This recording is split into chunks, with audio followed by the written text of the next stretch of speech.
Assalamu alaikum, very good evening. This is Rizwan Raunok. I'm 13 years old. I'm studying class 8 in Pitya Girls High School, and I'm also a student of Mohsin Smart Learning English. Now I'm gonna tell about junk food. At present, junk food is the most burning question around the world. With the rapid increasing of industrialization, the popularity of junk food is spreading widely.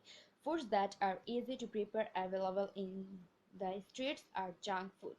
It's also very delicious and attractive but highly injurious to health. It contains some chemicals which are used to make it tasty. It mainly contains a lot of animal fat and sugar. Junk food is very harmful to teeth because it contains sugar that damage our teeth.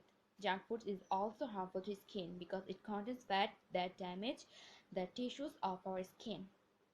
Foods like cheese, burger, crepes, cakes, biscuits, etc. are high in animal fats.